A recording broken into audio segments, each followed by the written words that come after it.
자, 안녕하십니까.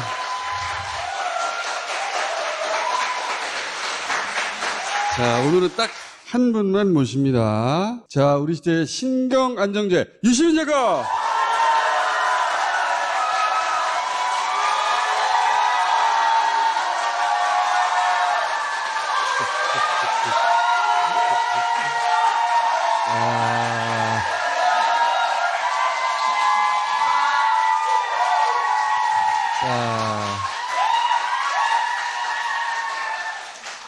원래 이런 분위기였던가? 이런 분위기였지. 그런데 지난 6개월 동안 우리가 이걸 못했어.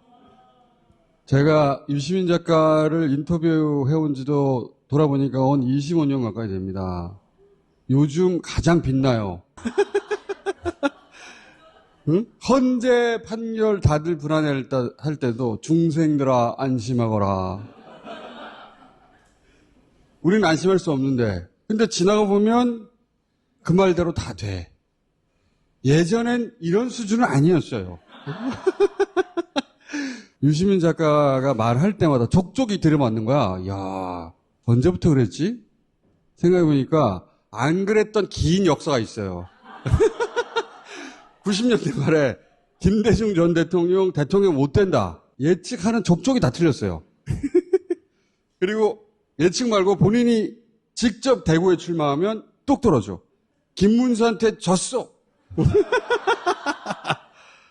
당대표를 직접 해도 망하고 당을 합쳐도 망하고 그런 시절이 있었다고. 그 시절에 나한테 진짜 구박 많이 받았어요. 예를 들어서 대구에 국회의원 나갈 때도 나가봐야 소용없다. 또 국참당 당대표 할 때도 국참당 지지율을 자기 지지율만큼 끌어올리겠다. 그래서 제가 유시민 지지율이 국참당 지지율처럼 떨어진다. 그렇게 됐지. 그때는 신경마비제였어. 유시민과 함께하면 무척 즐거운데 정신 차려보면 골짜기야. 나는 지금 어두운 골짜기에 있다. 근데 지금은 말을 하면 말한 대로 미래가 펼쳐집니다.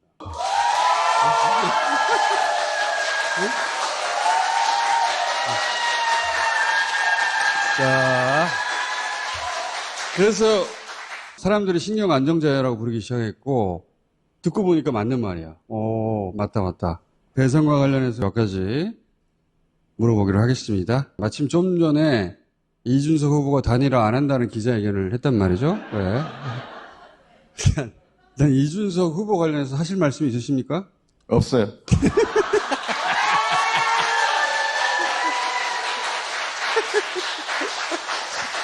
국힘당이나 이준석 개혁신당이나 이 사람들이 하는 것 중에 어떤 것들은 왜 저러는지 이해가 가는 게 있기도 하고 어떤 거는 저런 이유가 뭐지? 이를 도저히 추측해내지 못하는 일들도 있고 그래요.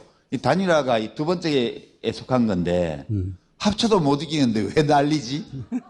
원래 단일화라는 것은 선거에서 이기기 위해서 연합하는 건데 연합해도 못 이기잖아. 근데 못 이겨요. 왜 저걸 가지고 지금 벌써 3주째 저렇게 떠들고 있지? 기자들도 이해가 안 돼요. 아무 의미가 없는 걸 가지고 왜 이렇게 기사를 많이 쏟아내지? 억지로 해석을 하자면 이제 오늘이 이제 화요일이니까 오늘까지 조사한 것만 앞으로 발표할 수 있어요. 그리고 깜깜이 기간으로 들어가기 전에 합치면 이길 수 있다는 주장을 할 수 있는 여론조사를 몇 개 만들어내자. 그럴 거라고 봅니다. 그렇게 해놓고 깜깜이 기간으로 들어가면 좀 이게 먹힐 수도 있지 않나? 이런 골든 크로스 이런 얘기하면서 이런 허망한 기획에 따른 거일 수는 있겠다. 그런 생각은 해요. 국힘은 그 기획인 거고 이준석은 제가 보기에는 기자회견을 빙자한 선거 유세를 하고 있죠. 그것도 소용없는데. 내가 미디어에 노출이 덜 되어서 지지율이 낮다. 그렇게 판단하면 기자회견을 한다고 해놓고 사실상 선거운동을 하는 게 도움될 거다라고 생각할 수도 있죠. 근데 지금 이준석 후보는 노출이 너무 많아. 노출이 지지율에 비해서 10배쯤 돼요. 미디어 노출이. 노출이 적어서 지지율이 낮은 게 아니고 노출이 너무너무 많은데도 지지율이 낮은 거거든. 너무 아프게 때린다. 평상시에 이준석 후보를 정치인으로 바라보면서 그거 참 뭐 이런 대목이 있습니까? 그런 거는 별로 없고 그냥 지금이라도 돈을 벌어보세요. 단 한 달이라도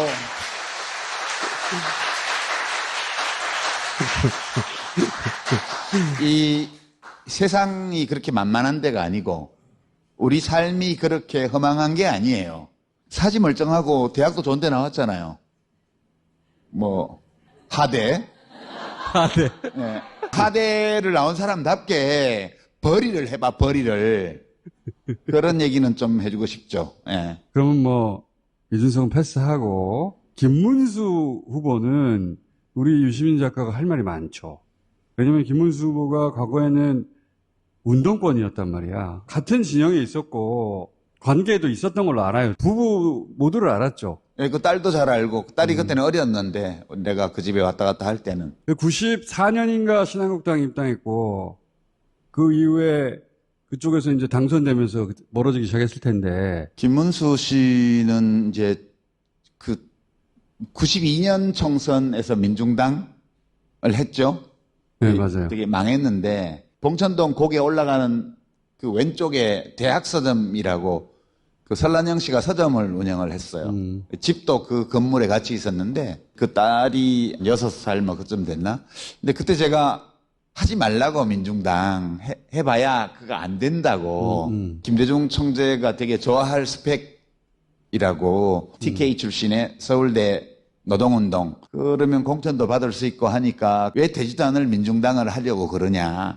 민중당은 100% 이제 한 명도 당선 안 된다 했는데 그때 지금 모습이 좀 나왔어요. 그러니까 김대중은 진보가 아니고 민중을 속이고 있다. 그렇게 주장을 하더라고요.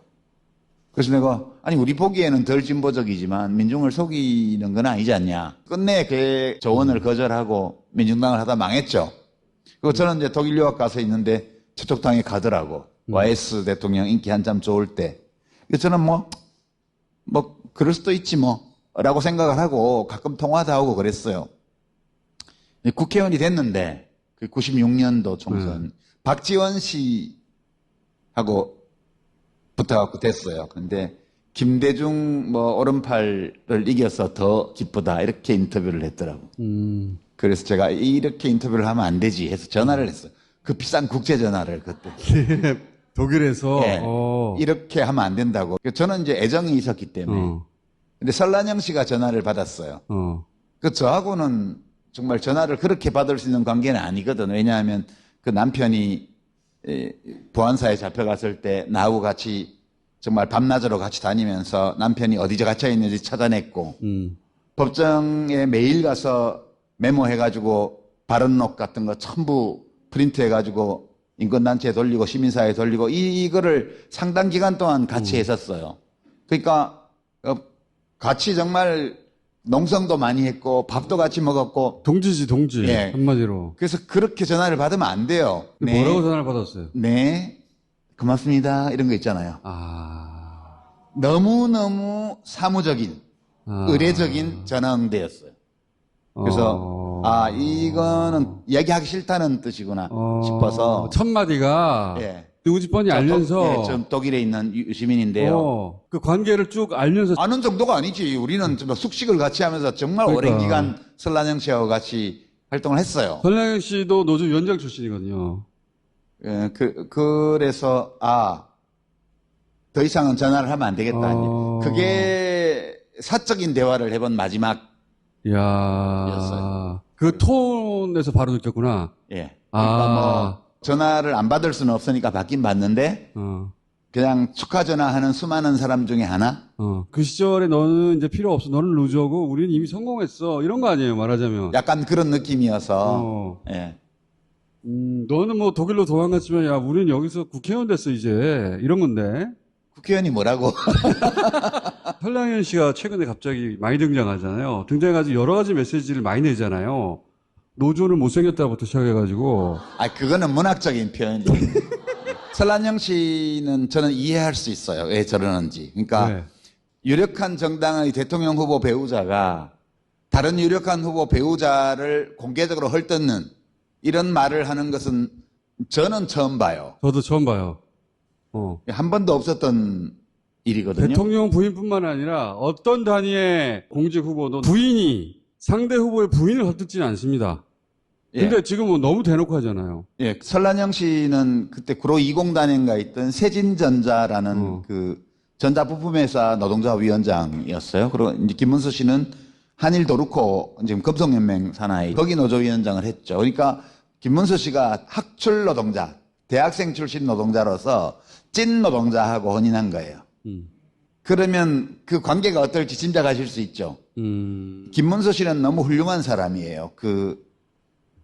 설란영 씨가 생각하기에는 나하고는 균형이 안 맞을 정도로 대단한 사람이에요. 원래부터. 그리고 그렇게 훌륭한 삶을 살았어요. 그 관계가 그렇게 돼 있는 거고 그런 남자와의 혼인을 통해서 내가 조금 더 고양되었고 그렇게 느낄 수 있겠죠. 자기 남편에 대해서 비판적으로 보기가 어려워요. 이런 조건에서는. 그리고 자기 남편이 감옥 들락날락 하면서 그 뒷바라지 하러 다니고 뭐 구속자 가족으로서 투쟁하고 이렇게 험하게 살다가 국회의원 사모님이 됐잖아. 남편을 더욱 우러러보겠죠. 경기도지사 사모님이 됐어요. 더더욱 우러러보겠죠. 더군다나 유시민을 이기고. 예. 그러니까 그런데 이제 대통령 후보까지 됐어요. 그러니까 자기 남편에 대해서 비판적 거리를 유지하는 게 되게 어려워요. 그래서 이제 원래 본인이 감당할 수 없는 자리에 온 거예요. 이 유력한 정당의 대통령 후보 배우자라는 자리가 이 설란영 씨의 인생에서는 거기 갈 수 없는 자리예요. 그래서 이 사람이 지금 이렇게 발이 공중에 떠 있어요. 우리처럼 데이터를 보는 사람은 그래봤자 대통령 될 가능성은 제로야. 이렇게 생각하지만 본인은 그렇지 않은 거예요. 이제 영부인이 될 수도 있는 거예요. 그러니까 제정신이 아니다. 그런 뜻이죠. 한마디로. 예.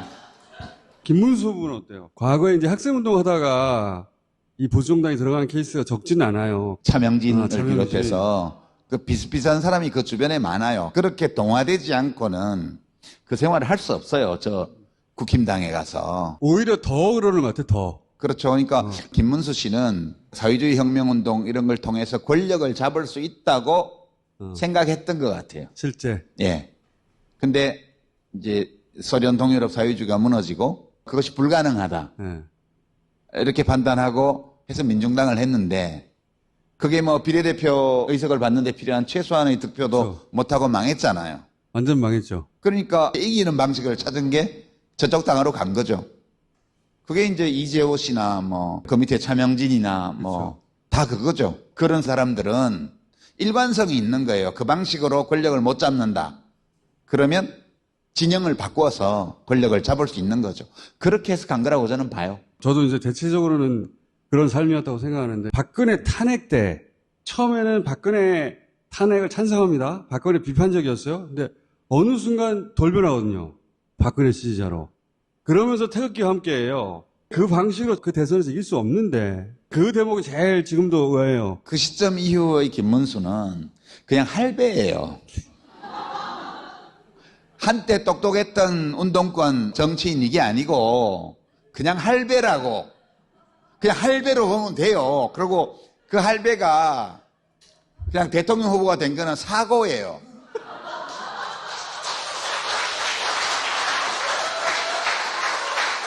어떤 고상한 어떤 심리학 이론이라 정치 이론으로 이걸 설명할 수는 없고요.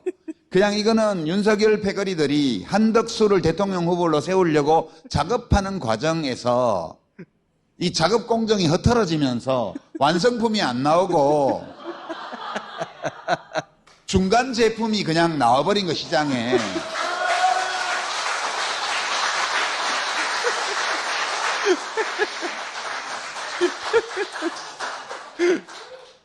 그냥 사고가 난 거예요, 사고가. 근데 저렇게 사고가 나서 대통령 후보 된 사람이 당선될 수 있다고 여러분 믿으세요? 왜 쓸데없는 걱정들을 하나 몰라? 그래요. 할배와 사고. 노인과 바다가 아니라 할배와 사고. 또. 원래 한시로 바꿔서 등록을 했어야 되는데, 근데 당원들이 실제로 투표를 어떻게 했는지는 모르겠지만, 여하튼 공식적으로는 당원들의 반대가 더 많았다는 이유로 바꿔치기를 못했잖아요. 그러면서 바꿔치기 되지 않은 후보가 나와버린 거죠. 참 진짜 대책이 없어요.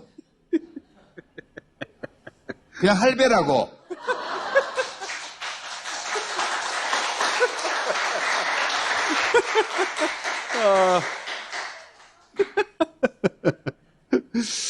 그런 할배한테 경기도지사 선거 때 졌었죠. 그때는 할배가 아니었어 아직. 그때 심상정 후보가 막판까지 있다가 사퇴하면서 서표가 엄청나게 많이 나왔어요. 그건 제가 민주당 아니어서 진 거 첫 번째 이유고요. 단일화 경쟁했는데 민주당이 아니었기 때문에.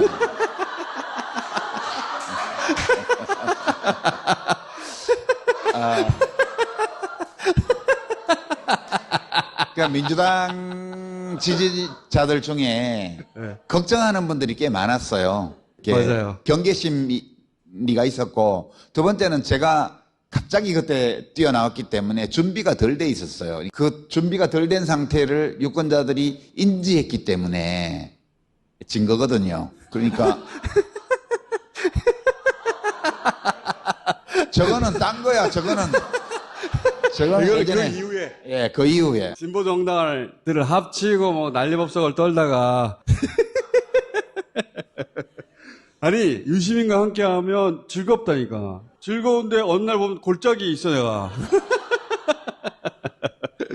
그러니까 큰 정치를 하고 싶은 사람은 큰 당에 있어야 돼요. 노무현 대통령이 저한테 해주신 이제 충고이기도 했고 그랬는데, 대세와 함께 하지 않으면 큰 일을 도모할 수 없다는 게 이제 노무현 대통령의 판단이셨고, 저는 지금도 그렇게 봐. 이준석은 국힘당에 다시 돌아가야 돼요. 저 꼬마당으로는 죽었다 깨도 안 돼. 내일 그냥 사퇴하고 그냥 들어가. 이렇게 복잡하게 만들지 말고. 저는 조국 혁신당도 대선 끝나고 나면 합쳐서 가는 게 맞다 그렇게 봐요. 저렇게 당을 따로 조그맣게 해서는 될 일이 없어요. 그런 시점이 오겠죠. 그거는 이제 우리 유시민 작가가 그때 2000년도에 만든 게 뭐였더라? 개혁국민정당. 개혁 뭐 하나 막 이상한 거 만들었어. 그때부터 시작해서 온갖 실험들을 다 해봤단 말이야. 예, 할 수 있는 거는 제가 다 해본 다 거예요. 해봤어. 예. 그 소수 정당들을 다 합쳐서도 해봤고, 본인이 직접 창당도 해봤고, 그리고 노무현 서거 이후에 만들어진 정당을 본인이 지지율을 끌어올리겠다고, 그때, 민주 진영에서 잠재 대선 후보 지지율 1위였어요. 유시민 작가가 그때는. 할 수 있는 거 다 해봤어. 유시민 정도 되는 사람이 모든 실험을 다 해봤다고요. 진심으로. 안 돼. 그렇게 해가지고. 중력의 법칙이 있어요. 끌어당기는 힘이 이제 두 개예요. 우리나라 정치는. 민주당하고 이름이 맨날 바뀌는, 뭐 이재명 대표가 당대표 하는 동안 열 몇 명 대표가 바뀌는 저 세력하고 민주당하고 두 개예요. 나머지는 이 항성은 안 돼요.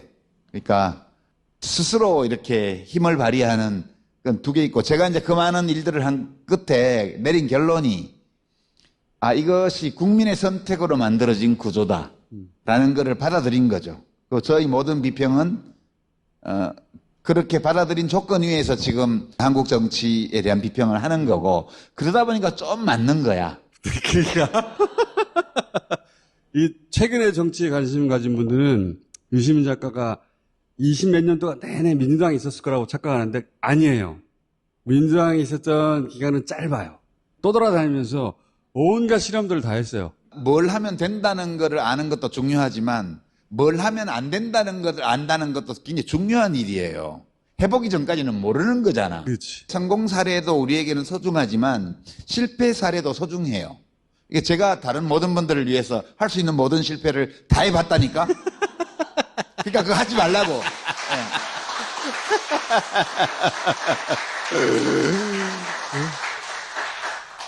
최근 6개월 내란 이후에 유시민 작가가 한 전망 중에 틀린 게 없어요. 신형 안정제. 박수!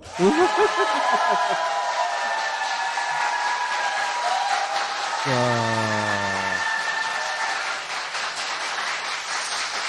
그리고 우리 이재명 후보도 처음 등장할 때부터 압도적 후보였던 것처럼 우리가 착각하기 쉬운데 이재명은 경기도 지사까지다. 그런 소리 엄청 많이 들었습니다. 자, 이재명의 성장을 어떻게 보셨어요? 이제 3년 전 대선 때 제가 뭐라도 좀 보탬이 될까 싶어서 가고 싶지 않은 그런 방송 프로그램 출연도 하고 막 했습니다. 아, 이거 어디 찍을지 이렇게 고민하는 시민들한테 좀이라도 어필을 해보려고 그때 저는 이길지 질지 모르겠다. 막판에 그런 판단이었어요. 그래서 이제 선거 전날 제가 KBS 나갔을 때 전망해보라 그래서 1% 안에서 승부가 날 것 같은데 이길지 질지는 모르겠다. 근데 희망사항은 이재명 후보가 이기는 거여서 이재명 쪽에 이제 걸겠다. 그리고 이제 개표 방송에 나가서 출구조사는 조금 지는 걸로 나왔는데 틀릴 가능성도 있으니까.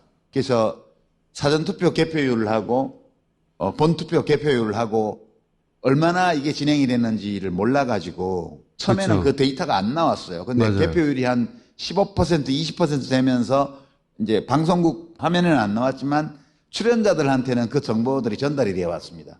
근데 그 데이터를 보니까 그냥 같이 가더라고요. 그게 머릿속으로 시뮬레이션을 이렇게 해보니까 그 역전을 못 시키겠더라고요. 이제 그 판단이 들었을 때 제가 얼굴빛이 좀 많이 어두워졌는데 이제 윤석열 지지하는 극우 유튜버들이 그 화면을 돌리면서 세팅 값이 어긋나서 당황하는 거 봐 이렇게 얘기를 하더라고.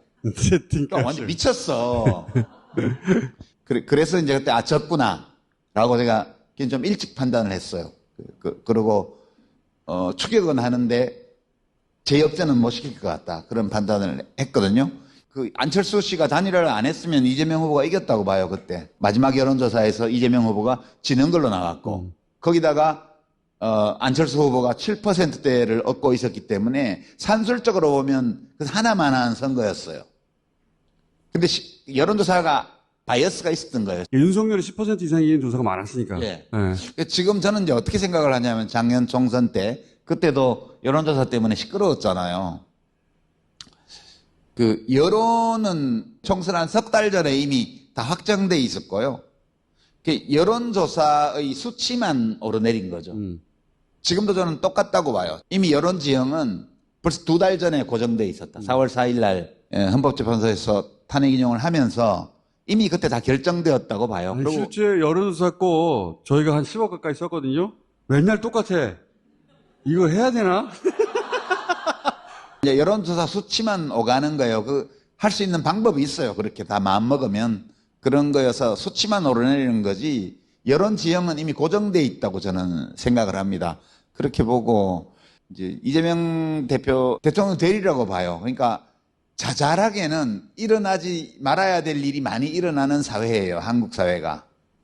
지금 뭐 이상한 판결 뭐 온갖 일어나지 말아야 될 많은 일들이 일어나요. 근데 진짜 일어나지 말아야 할 일은 안 일어나요. 정말로 바로잡아야 될 일은 바로잡아져요. 많은 이상한 일들이 있지만 비상계엄 선포는 실패해야 돼요. 이거는 정말 성공하면 안 되는 거예요. 그러니까 그런 건 실패해요. 그런 짓을 한 대통령이 탄핵이 안 되면 진짜 큰일이거든요. 국회에서 탄핵이 돼요. 이상하게. 간신히 된 거예요, 지금 돌아보면. 간신히 됐는데 지금 하면 안 돼. 예, 한 달쯤 지나니까 어떻게 탄핵이 됐지 되게 신기하잖아요. 그다음에 국회가 그런 대통령을 탄핵했는데 그걸 헌법재판소가 기각을 하면 그 큰일 나는 거예요. 그러니까 헌법재판소가 8대 0으로 인용을 했어요. 그러니까 진짜 큰일은 바로 잡아져요.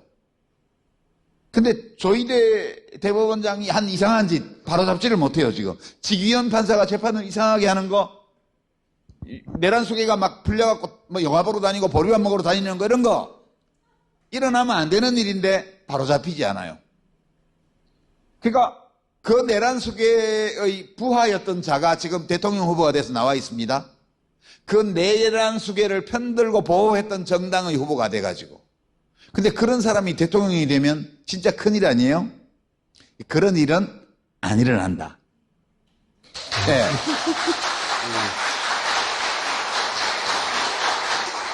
지지율 격차가 우리가 바라는 것만큼 안 나고 좀 줄어들 수는 있겠죠. 그런 거는 일어날 수도 있어요.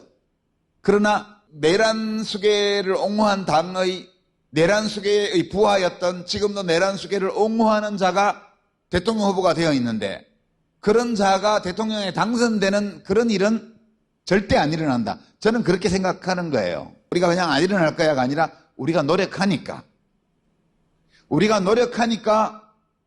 민주당과 시민들이 노력해서 계엄을 해제했고 시민들이 엄청나게 노력해서 국회에서 탄핵을 했고 또 시민들과 야당이 엄청 노력해서 헌법재판소가 인용을 했고 그렇게 된 거잖아요, 다. 우리가 가만히 있는데 그냥 그런 일이 안 일어난 게 아니라 우리가 그런 큰 일만큼은 안 일어나게 할 수 있는 능력이 있다고요. 네. 저도 그렇게 생각합니다. 저도 그렇게 생각하는데 또 6개월 동안 이게 끝인가 싶으면 또 회개한 일이 일어나고 이게 끝인가 싶으면 더 회개한 일이 벌어지고 이걸 이제 반복해서 경험하다 보니까 불안한 거야. 아직도 뭐가 남은 게 아닐까? 이재명 후보의 지지율이 성남시장 할 때 1%로 시작했잖아요. 박근혜 탄핵 국면에서 갤럽에서 그냥 무작위로 자기 후보 누구 생각하냐 그렇게 주관식으로 물어볼 때 처음으로 이재명 성남시장이 1% 잡혔어요. 1%. 대선 후보 군으로. 차기 대선 후보 1% 잡혔어요. 이재명 후보의 지지율이 지난번 대선 때 이제 48% 정도를 받았잖아요. 그 올라오는 과정이 차근차근 좀 밟아서 거기까지 갔고요. 대선에 패배하고 나서도 크게 안 떨어졌습니다. 대선 득표율의 3분의 2 수준의 지지율을 꾸준히 유지를 하다가 다시 윤석열 탄핵 국면에서 다시 차근차근 올라와서 지금 50% 선에 와 있는 거잖아요. 진짜 꼭꼭 다져진 지지율이거든요. 이거는 바람이 아니에요. 이거는 정말 꼼꼼하고 촘촘하게 사람들이 관찰하면서 1명, 2명, 3명, 4명 이렇게 지지율을 붙여서 여기까지 온 거예요. 절대 무너질 일 없습니다. 뭐 남은 선거 기간 동안 뭐 그 어떤 공격을 퍼부어도요. 공격으로는 절대 안 무너지고 예. 본인이 바지에 똥을 싸야 돼요. 이재명 후보는 고도의 집중력을 발휘하고 있어요. 상당히 긴 시간 동안 어마어마한 집중력과 긴장을 유지해 왔어요. 지금까지. 대통령 자리라는 건 특히 그런데 어마어마한 집중력이 요구되는 자리예요. 그러니까 윤석열 같은 자는 감당할 수 없는 자리입니다. 문재인 대통령도 엄청나게 집중해서 국정 운영을 하셨는데 너무 선량한 분이세요. 그러니까 뭐 그 밑에서 총리를 2년 넘게 했던 사람이 오늘 뭐 어디 가서 뭐 내란당하고 같이 뭐 공동정부를 만든다고 하지를 않나. 거기 정무수석 했던 사람들이 입만 열면 이재명을 비방하는 활동을 하지를 않나. 윤석열이 그 꼭대기에 있는 거고. 고도의 집중력을 발휘하지 않으면 에러가 나는 자리입니다. 거기가.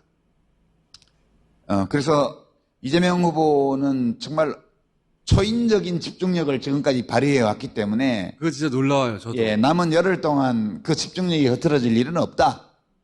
똥 안 싸요.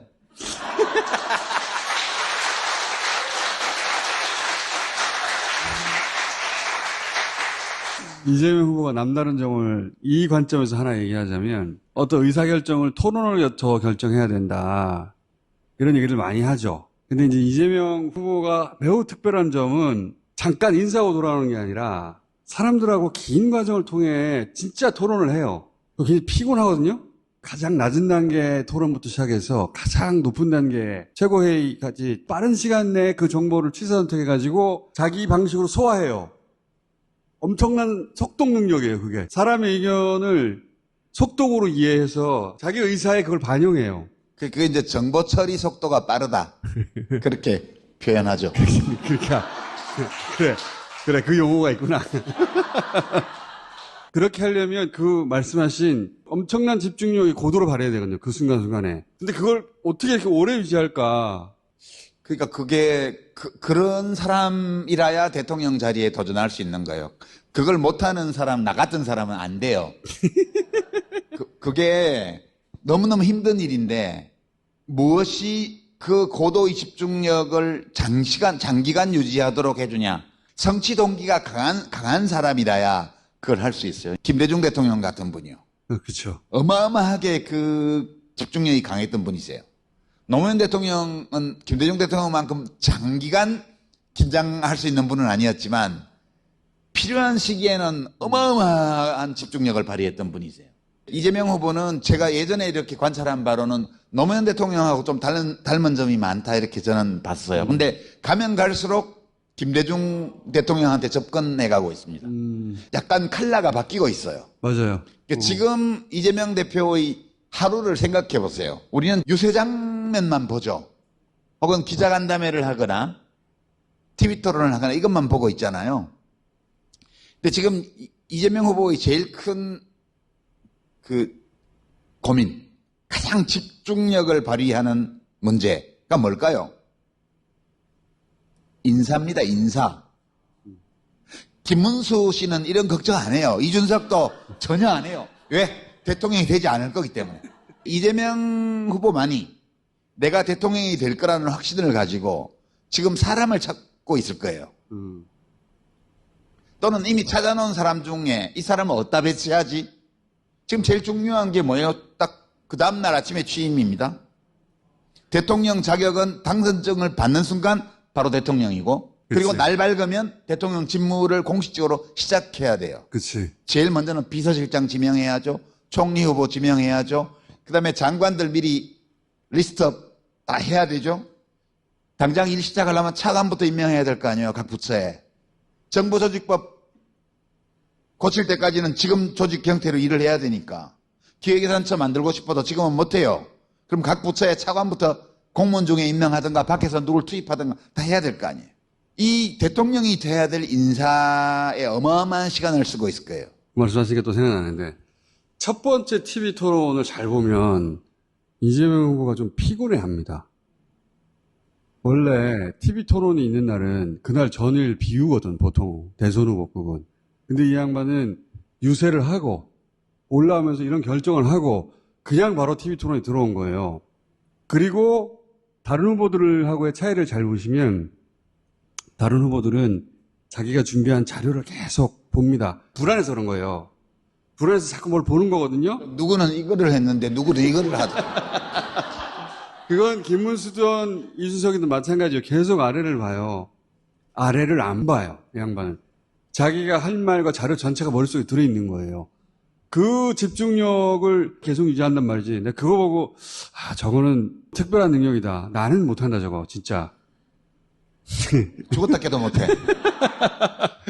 지금 얼마나 많은 일들을 처리하고 있겠어요. 그러니까 어지간한 집중력과 정보 처리 속도가 아니면 누구도 감당할 수 없을 만한 업무를 지금 보고 있을 거예요. 엄청나게 피곤한 일입니다. 그 능력에 있어서 정말 탁월하다. 성남시장 초창기부터 관찰한 사람으로서 제일 놀란 부분이에요. 야, 웬만한 게시판에서 움직이는 동향과 글들 다 봐요. 지금 얼마나 바쁘겠어요. 예컨대 누구를 비서실장으로 해야 되겠다 이런 생각을 했다. 지금 비서실장을 누구를 해야 되겠다 이런 건 정해져 있어야 돼요. 인사라는 거는 엄청나게 조심스러운 일이에요. 이 선거 유세를 하러 다니고 TV 토론을 하고 이 하는 와중에 인사에 관한 보고를 받고 대상자를 접촉하고 대화를 하고 이 사람에게 정말 맡겨도 될 것인가 하는 확신을 얻기 위해서 만나고 면담하고 이 일을 지금 하고 있을 거라고요. 이거는 문재인 대통령도 후보 시절에 다 했던 일이거든요. 어떻게 연락 안 왔어요? 누가? 며칠 전에 나도 모르는 사이 대법관 될 뻔해서 나. 아.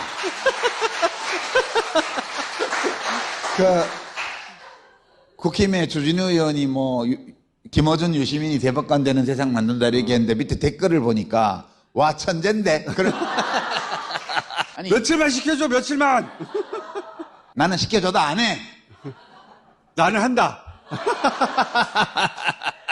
우리나라 지금 대법관 연봉 정도로는 저를 스카웃 못해요. 야.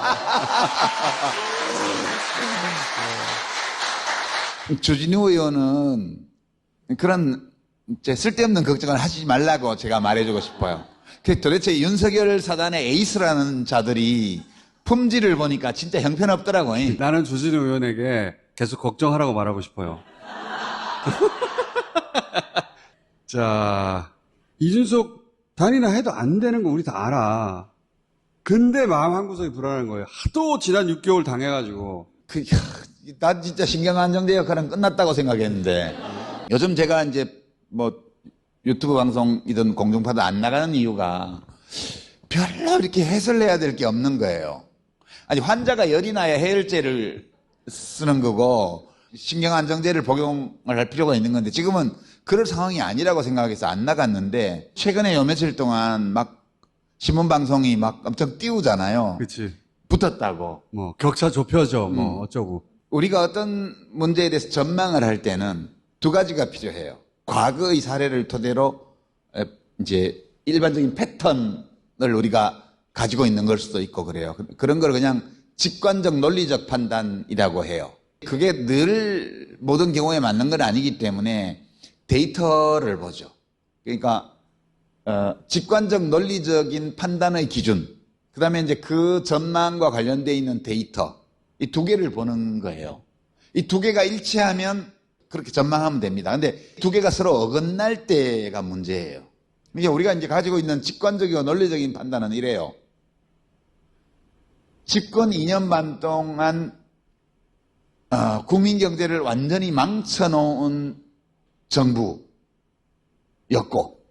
그래서 1년 전 총선에서 집권당 역사상 한 번도 없었던 참패를 당했던 정당인데 그 정당에 속한 대통령이 내란을 일으켰다가 탄핵이 되고 파면이 됐어요. 근데 그 정당이 곧바로 그 탄핵으로 치러진 대선에서 또 집권한다. 이게 논리적, 경험적으로 가능한 일이에요? 아니잖아요. 그 정권이 교체되는 거예요. 데이터도 보면 정권 연장, 정권 교체 이렇게 물어보면 그냥 35대 55예요. 조금 올라가기도 하고 내려가기도 하지만 기본적으로 35대 55예요. 근데 아니 뭐 지지율 격차가 한 자릿수 %로 줄어들었고 이준석하고 김문수 지지율을 합치면 이재명 지지율보다 높아.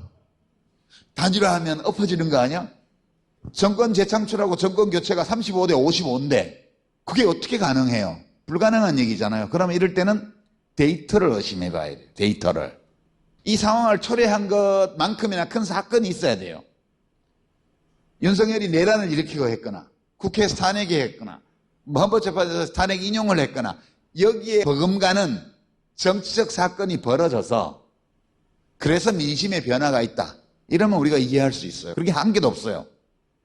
따라서 데이터가 잘못되었을 가능성 이걸 봐야 돼요. 웃기잖아요. 똑같은 갤럽 조사인데 이틀 전 조사에서는 갑자기 격차가 이렇게 좁아졌다가 그 다음날 다른 언론사에서 의뢰한 조사에서는 갑자기 15% 내외로 또 지지율이 차이가 벌어지고 하루 사이에 무슨 일이 있는 거예요? 아무 일도 없어요. 이거는 그냥 통계적 소음이에요. 여론조사 꽃의 조사 이제 돈을 왜 쓰냐? 해열제로 쓰는 거야. 해열제로. 갑자기 여론조사가 이상하게 막 튀니까 사람들이 막 열이 막 나는 거지. 그 열 가라앉히라고 돈을 쓰는 거야. 매주 1억씩.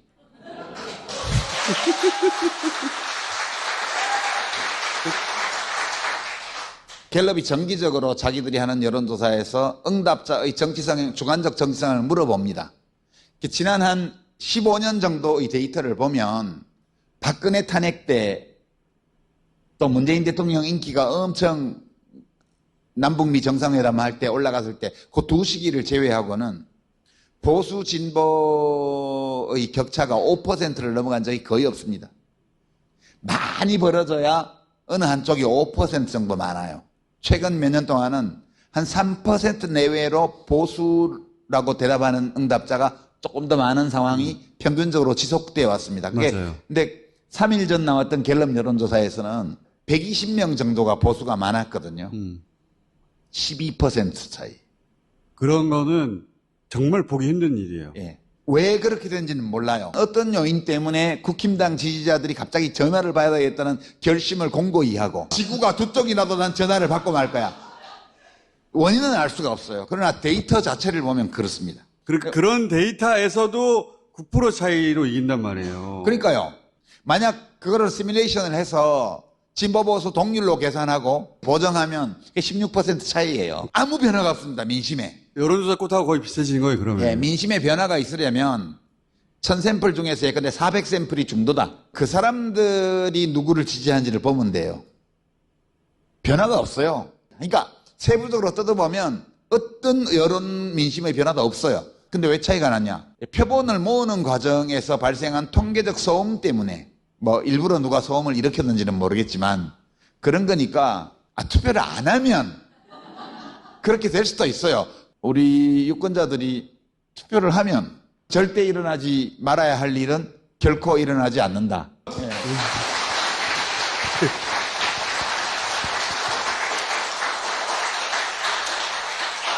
아니라보다 더 큰 요인은 토요일 날 사전투표가 없다는 거예요. 민주진영의 유권자들이 투표하는 패턴을 보면 사전투표를 한 60%에서 70% 가까이 합니다.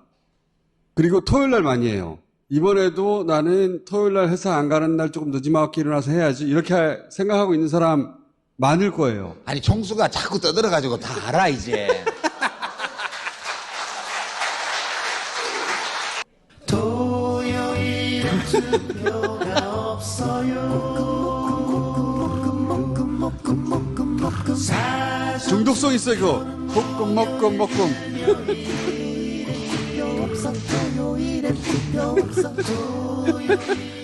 캐나다분.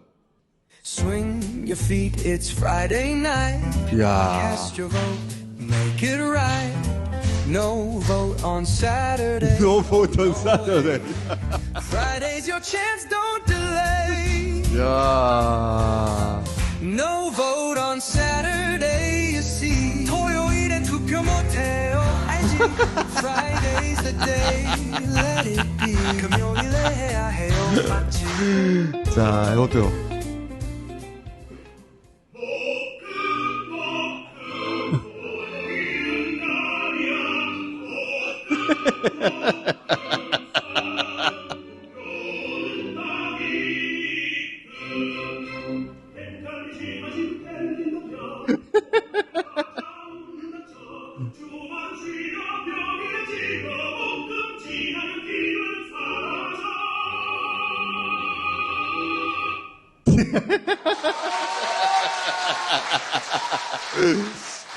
이거 막 뿌리세요.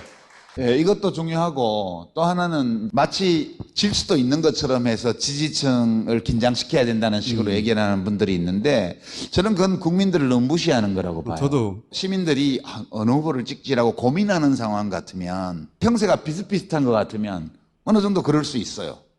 지금은 국민이 바보가 아니에요. 국민이 주권자예요. 지금 이재명 후보가 국민주권정부라는 말을 이미 사용하고 있잖아요. 다음 정부는 국민주권정부가 될 것이다. 주권자가 결정하는 거예요. 근데 이 상황에서 넉넉하게 이길 겁니다. 이렇게 말하면 그럼 난 투표 안 해도 되겠네. 라고 생각할 것 같아요? 저는 그렇지 않다고 봐요. 지금은 많이 이기는 것이 엄청 중요하다는 것을 사람들이 다 알아요. 그냥 이겨서는 안 되고 어마어마하게 이겨야 된다는 걸 너무 잘 알아요. 그치. 지금 보세요. 경찰청 국가수사본부에서 갑자기 막 한덕수, 최상목, 뭐 이상민 이런 사람들을 막 불러들이고 있어. CCTV 봤는데 니네 말하고 다른데 이러면서. 그걸 지금 왜 하냐고. 그거 대선 끝나고 하면 되지 지금 왜 하겠어요. 이재명 후보가 대통령 되기 전에 빨리 눈도장 받으려고 하는 거야. 심지어는 검찰도 오세훈 서울시장 왜 자꾸 불러들이는 거야. 오세훈이 출마한 사람도 아닌데. 아니, 그래도 난 좋더라. 지금 판세가 확실해 보이기 때문에 저런 현상이 빚어지는 거거든요. 그러면 모든 것이 선순환적인 관계에 들어가게 되는 거예요. 후보는 한 표라도 이겨야 됩니다라고 말을 하겠지만 우리 지지하는 시민들은 어마어마하게 이겨야 됩니다. 어마어마하게 이겨야만 내란을 완전 종식할 수 있습니다. 어마어마하게 이겨야만 지기현 판사가 재판을 공개 재판으로 전환할 거예요. 어마어마하게 이겨야만 조희대 씨가 대통령 당선돼도 재판할 거야. 이딴 소리를 못하게 되는 거예요. 어마어마하게 이겨야 돼요.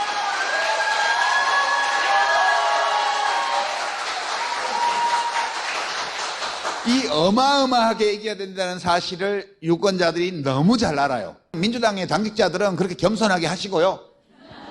나한테까지 그러라고 하지 말라고. 나는 말하는 게 맞다고 봐요. 우리 어마어마하게 이길 거예요. 어마어마하게 이겨야만 해요. 그러니까 목요일 금요일에 핑계 만들어서 직장에서 나가서 투표하시라고. 자, 어마어마하게 이겨야 돼. 자, 여기까지만 해도 될 것 같아요. 자, 윤시민 작가 또 목요일도 겸공이 나옵니다.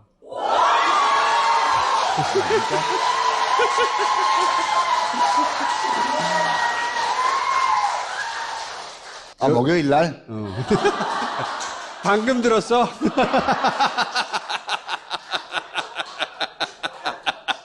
자, 섭외 끝났으니까 자, 오늘 여기서 마치겠습니다. 들어가세요.